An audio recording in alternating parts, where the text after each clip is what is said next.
विंध्य कल्पना में आपका स्वागत है। मित्रों, अभी हम अध्याय 2 गीता का सार पर हैं। अध्याय 2 को संपूर्ण गीता का सार कहा जाता है, जिसमें श्री कृष्ण के मुखारविंद से श्लोकों की अमृतमयी वर्षा हो रही है। अतः इसका चिंतन व मनन कर अपने जीवन में उतारें। आइए चलते हैं श्लोक 59 पर। दया विनिवर्तन्ते निराहारस्य देहिनः रसवर्जम रसोऽप्यस्य परम दृष्ट्वा निवर्तते। कुछ संस्कृत शब्दों के अर्थ। विषया यानी इंद्रिय भोग की वस्तुएं, विनिर्वर्तन्ते यानी दूर रहने के लिए अभ्यास की जाती है। निराहारस्य यानी निषेधात्मक प्रतिबंधों से। देहिनः यानी देहवान जीव के लिए। रसवर्जम यानी स्वाद का त्याग करता है। रसः यानी भोगेच्छा। अपि यानी यद्यपि है। अस्य यानी उसका। परम यानी अत्यंत। उत्कृष्ट वस्तुएं। दृष्टवा यानी अनुभव होने पर। निवर्तते यानी वह समाप्त हो जाता है। अर्थात श्री कृष्ण अर्जुन से कहते हैं, देहधारी जीव इंद्रिय भोग से भले ही निवृत्त हो जाए, पर उसमें इंद्रिय भोगों की इच्छा बनी रहती है। लेकिन उत्तम रस के अनुभव होने से ऐसे कार्यों को बंद करने पर वह भक्ति में स्थिर हो जाता है। इस श्लोक का यही अर्थ है। और थोड़ा समझते हैं। जब तक कोई आध्यात्म को प्राप्त न हो, तब तक इंद्रिय भोग में विरक्त होना असंभव है। विधि विधानों द्वारा इंद्रिय भोग को संयमित करने की विधि वैसी ही है जैसे किसी रोगी के किसी भोज्य पदार्थ खाने पर प्रतिबंध लगाना, किंतु इससे रोगी को न तो भोजन के प्रति रुचि समाप्त होती है और न वह ऐसा प्रतिबंध लगाया जाना चाहता है। इसी प्रकार अल्पज्ञानी व्यक्तियों के लिए इंद्रिय संयमन के लिए अष्टांग योग जैसी विधि की संस्तुति की जाती है, जिसमें यम, नियम, आसन, प्राणायाम, प्रत्याहार, धारणा, ध्यान आदि सम्मिलित है। किंतु जिसने कृष्ण भावनामृत के पथ पर प्रगति के क्रम में परमेश्वर कृष्ण के सौंदर्य का रसास्वादन कर लिया, उसे जड़ भौतिक वस्तुओं में कोई रुचि नहीं रह जाती। अतः आध्यात्मिक जीवन में ये सारे प्रतिबंध अल्पज्ञानी नवदीक्षितों के लिए है।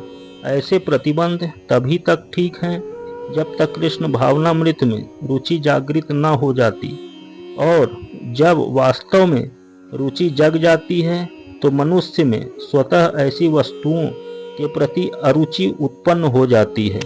आइए चलते हैं श्लोक 60 पर। यततो ह्यपि कौन्तेय पुरुषस्य विपश्चितः इंद्रियाणि प्रमाथीनि हरन्ति प्रसभं मनः। कुछ संस्कृत शब्दों के अर्थ। यततः यानी प्रयत्न करते हुए, ही यानी निश्चय ही, अपि यानी के बावजूद, कौन्तेय यानी हे कुंती पुत्र, पुरुषस्य यानी मनुष्य की, विपश्चितः यानी विवेक से युक्त, इंद्रियाणि यानी इंद्रियां, प्रमाथीन यानी उत्तेजित, हरंत यानी फेंकती हैं, प्रसभम यानी बल से, मनः यानी मन को।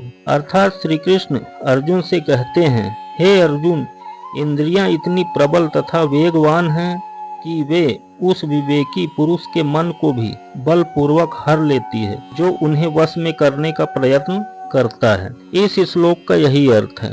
और थोड़ा समझते हैं। अनेक विद्वान ऋषि, दार्शनिक तथा आध्यात्मवादी ऋषियों को वश में करने का प्रयत्न करते हैं, किंतु उनमें से बड़ा भी कभी कभी विचलित मन के कारण इंद्रिय भोग का लक्ष्य बन जाता है। यहाँ तक कि विश्वामित्र जैसे महर्षि तथा पूर्ण योगी को भी मेनका के साथ विषय भोग में प्रवृत्त होना पड़ा था। यद्यपि वे इंद्रिय निग्रह के लिए कठिन तपस्या तथा योग कर रहे थे। विश्व इतिहास में इसी तरह के अनेक दृष्टांत हैं। अतः पूर्णतया कृष्ण भावना भावित हुए बिना मन तथा इंद्रियों को वश में कर सकना अत्यंत कठिन है। मन को कृष्ण में लगाए बिना मनुष्य ऐसे भौतिक कार्यों को बंद नहीं कर सकता। परम साधु तथा भक्त यमुनाचार्य ने एक व्यवहारिक उदाहरण प्रस्तुत किया।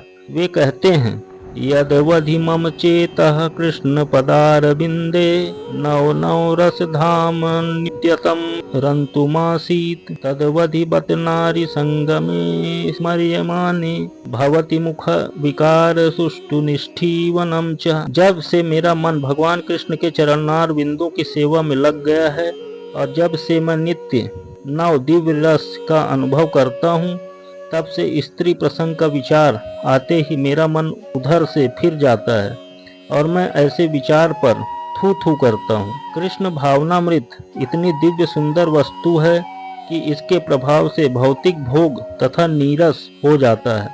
यह वैसा ही है जैसे कोई भूखा मनुष्य प्रचुर मात्रा में पुष्टिदायक भोजन करके अपनी भूख मिटा ले। महाराज अम्बरीश भी परम योगी दुर्वासा मुनि पर इसीलिए विजय पा सके क्योंकि उनका मन निरंतर कृष्ण भावनामृत में लगा रहता था।